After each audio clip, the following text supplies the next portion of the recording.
Ay mga sipag, magandang araw po sa ating lahat. So sa video kita mga sipag, isi-share ko yan dito kung ma-monetize ba ang ating Facebook account o Facebook page pag ito ay not recommendable. So nyo i-share kasi yung mga sipag, kasi nga po meron po nagtanong sa atin dito.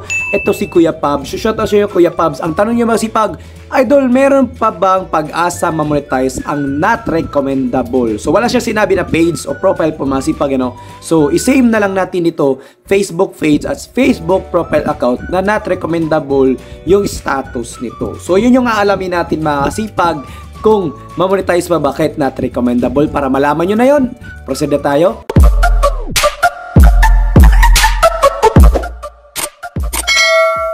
So proceed na tayo mga sipag. Dito po mga sipag, i-share ko po sa inyo dito para maliwanagan po kayo kung ma-monetize pa rin ba ang ating Facebook page at ang ating Facebook profile account kung ito ay not recommendable na. So dito mga sipag, i-share ko po sa inyo yung isang content creator po mga kasipag na siya po ay not recommendable at ito po ay na-monetize. So yan mga sipag, ito po si Ma'am Gigi Villanes. So shoutout po sa Ma'am Gigi Villanes. Siya po isang content creator po mga sipag na napaka-creative. At siya po ay nalulungkot po mga sipag. Naging not recommendable po ang kanyang Facebook profile account. Bakit?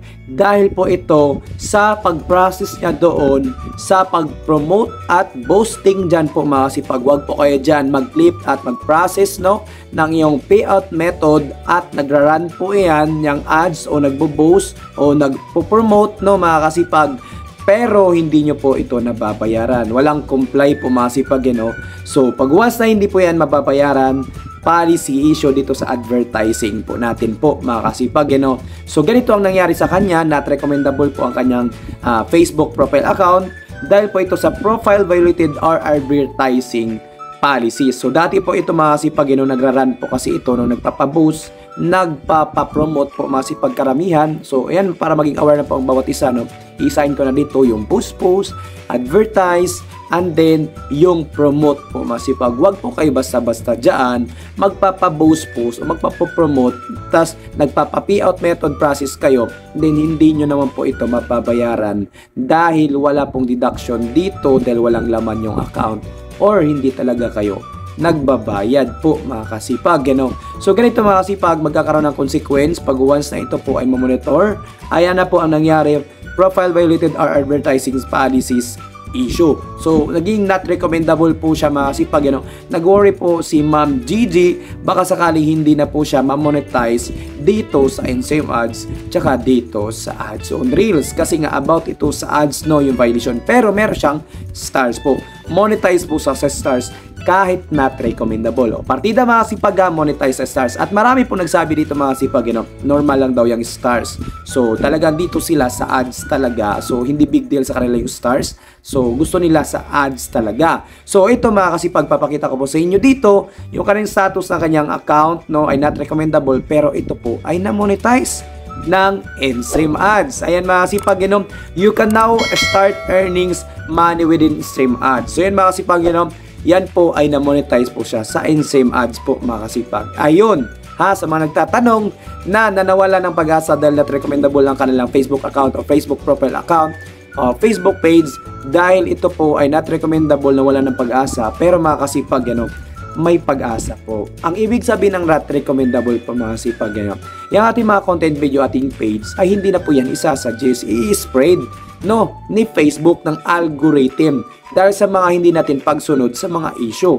Pero about sa monetization, ma-monetize pa rin po mga sipag. Ang disadvantage lang talaga pag once na ito ay not recommendable, nakakalungkot kasi meron kang mga content video dyan, hindi naman po yan ikakalat na tutulungan ni Facebook through yung mga viewers, supporters na lang, ang sila na lang po ang tanging kaparaanan para kikita ka dyan, mapanood nila, at pag once na magustuhan nila, doon lang po sila mag-share. So hindi po tutulong si Facebook sa atin sa pamagitan ng recommend o suggest sa mga kapwa nating content creator na mas mapalawak, umabot ito kahit saan-saan po mga kasipag. So ganun po yung disadvantage pag not recommendable talaga. Sayang ang ating mga content video pag once na ito po ay hindi masasabayan ni Facebook na may recommend o may suggest sa ibang content creator na ito po ay creative na, informative, for fun, entertainment, kaya interesting panoorin. Yun nga lang, So masipag, nakasalalay na lang tayo dito sa ating viewers, followers dito na sila po mismo ang mag-share at hindi po talaga ito mapapublish na todo dahil hindi po tayo tinutulungan ni Facebook. Then yan po yung sa SM Ads. So dito naman po tayo sa Ads on Reels. Yan mga kasipag, share ko sa inyo dito, ayan na po mga kasipag. Siya po ay monetize din sa Ads on Reels. Kaya laki pong tuwa ni Ma'am Gigi Villanes dahil nagulat siya po mga kasipag. Hindi na nga niya ipagpatuloy yung kanyang Facebook profile account, gumawa na po siya ng bago. Pero nagulat siya mga kasipag, halos isang buwan po mga kasipag. Ayan, share ko po sa inyo. Isang buwan po mga kasipag, nag-share po siya dito po mga kasipag. Doon sa Meta Support, nag-share siya, nag-concern siya. Bakit hindi po ako monetize dito sa NSM Ads on Reels? Dahil nga daw po may policy issue siya dito sa advertising. So mga kasipag, yun na nga inaalam niya, yun na nga nabigyan siya ng consequence na not recommendable profile account, pero ma-monetize pa rin naman daw po mga kasipag. Pero inaantay niya na mawala itong not recommendable.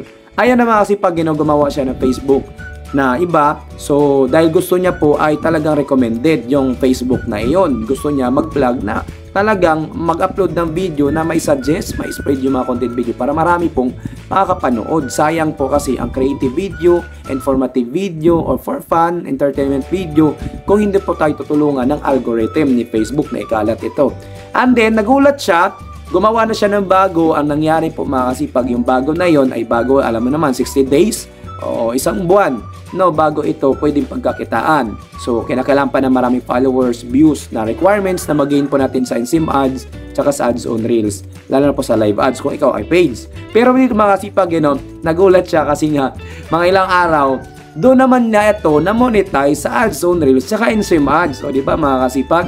So, hindi po forget not recommendable, hindi na po mamonetize. Mamonetize po mga kasipag, Iba po ang usapan sa not recommendable dito sa monetization.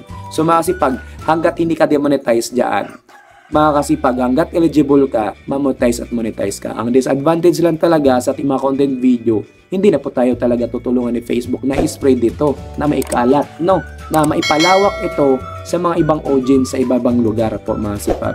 Kaya make sure nyo po mag-iingat tayo dito mga kasipag, nasunod tayo sa policy ni Facebook, na comply tayo po mga kasipag, para hindi tayo magkaroon ng consequence dito na not recommendable po ang status ng ating Facebook profile account o Facebook page. So yun na po mga kasipag, yung masishare ko sa inyo dito, yung nasasabi na wala ng pag-asa, not recommendable po ang galang Facebook profile account, yan po ay mamonetize pa rin po mga kasipag.